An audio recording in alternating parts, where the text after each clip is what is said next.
বাইরে ভাই, এইরকম ছাড় পর কাস্টমার গুলো যখন আমাদের কাছে আসে রে ভাই, তখন যে মনের ভিতরে এত আনন্দ লাগে রে ভাই। তখন মনে হয় কাস্টমারের বুকের ভিতরে জোরে লিয়ে দুইটা চুম্মা দয়ালি রে ভাই। কাস্টমার যখন এইভাবে ফোন নিয়ে এসে দেয় রে ভাই, মনের মধ্যে যে একটা কি আনন্দ হয়, এটা শুধু যারা মোবাইল টেকনিশিয়ান ভাইয়ারা আছে তারাই শুধু বলতে পারবে। পরে কাস্টমারে বললাম, ভাইয়া তাহলে আপনি ভেতরে আসেন, আমি আপনার কাজটা করে দিই। ফোনটা হাতে পাওয়ার পরও একটু কনফিউজ ছিলাম, যেহেতু ফোনটা হচ্ছে OnePlus ফোন, OnePlus-এর ডিসপ্লে আমাদের কাছে অ্যাভেলেবল থাকে না। তারপরে কাস্টমারকে আমি কাছে নিয়ে বসে বললাম, ভাইয়া একটু বসেন, আমি দেখতেছি কি করা যেত। ভাইয়া আবার বলছে, ভাইয়া শুনেন, এই ফোনটা হচ্ছে আমার বইয়ের উপর রাগ করে ভেঙে ফেলেছি, তো বাসায় যদি এই ফোনটা ঠিক করে না নিয়ে যাই রে ভাই, তাহলে তো আমার বউ বাসায় উঠতে দেবে না রে ভাই। তো আমি বলছি, ভাইয়া টেনশন আর কিচ্ছু না, আপনি বসেন, আমি দেখতেছি কি করা যায়।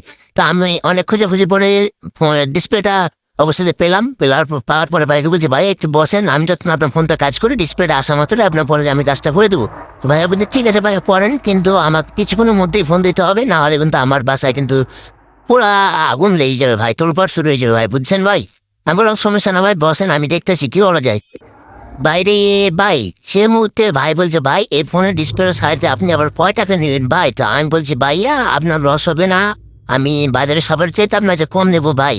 তো বলছে, ভাইয়া আমি আর একটা দোকানে গেছিলাম ভাইয়া, তো 2200 টাকা চাইছিল ভাইয়া, আপনি কয় টাকা নেবেন ভাইয়া? তা আমি বলছি, ভাইয়া শুনেন ভাই, বাইরে যদি 2200 টাকা চাই তো আমাকে বেশি না 1800 টাকা দেবেন, এবং ডিসপ্লেটা ভালো কোম্পানির 100% ভালো কোম্পানি লাগিয়ে দেবো ভাই। তো বলছে, ভাই সমস্যা না, আপনি কাজ করেন, আপনাকে 1800 টাকাই দেবো, কিন্তু ভাই সঙ্গে একটা আমাকে গ্লাস মেরে দেবেন ফ্রিতে, আর আমার ফোনের মাইকটা ঝ্যান করছে এটাও ছাড়িয়ে দিবেন, এবং আমার ক্যামেরা দুইটা একটু পরিষ্কার করে দেবেন ভাই। তা আমি আমার ভাইকে বললাম, বাইরে ভাই আপনি একটা সমস্যার সমাধান করতে আসেন, আমাকে অনেক সমস্যার সম্মুখীন হতে হচ্ছে ভাই। তো হচ্ছে, ভাই কিছু করার না, একটু সাবধানে করে দেন, আমার কাজগুলো করে দেন, আপনার কাছে আমি দ্বিতীয়বার আরেকবার আসবো রে ভাই। আমি খুব ঘন ঘন বইয়ের উপর রাগ করে ফোন ভাঙি রে ভাই, আর এখন ফোনটা ডিসপ্লেটা লাগিয়ে গেছিলাম রে ভাই। তো কি বলবো রে ভাই, 2000 টাকা নিয়েছিল রে ভাই, 7 দিন আনি রে ভাই, ভাঙে ফেলেছি ফোনটা রে ভাই। আমি ওর ভাইকে বলছি, ভাইয়া বেশি বেশি করে ভাঙবেন ভাইয়া, যত ইচ্ছে তত ভাঙবেন ভাইয়া, বইয়ের ওপর রাগ করে তো ভাঙবেন ভাইয়া, বইয়ের সাথে ঠোকাঠুকি গলম করবেন আর ভাঙবেন ভাইয়া, যত ভাঙবেন ভাই তো আমাদেরই লাভ ভাইয়া, সমস্যা না, যতবার ভাঙবেন ততবার আপনাদের ডিসকাউন্ট থাকবে ভাইয়া।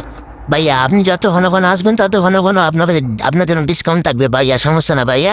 তো বলছে, ভাই রে ভাই আমার জন্য একটা ডিসপ্লে সবসময় স্টকে রাখবেন রে ভাই, কারণ আমার 7 দিন পার হয় না রে ভাই মেকারের কাছে ফোনটা নিয়ে আসতে রে ভাই, তাহলে আপনার কাছেই আমি এরপরে আপনার কাছে আমি সার্ভিসিং করবো রে ভাই, সবসময় আমার জন্য একটা স্টক করে রাখবেন রে ভাই।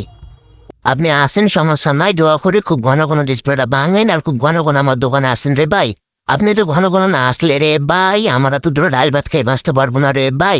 দোয়া করি আপনার ঘন ঘন বইয়ের সঙ্গে ঝগড়া উঠবে ভাই, যত ঝগড়া করবেন আমার জন্য ভালো হবে ভাই। তো আসসালামু আলাইকুম, ভালো থাকবেন, আর একবার আসবেন ভাই।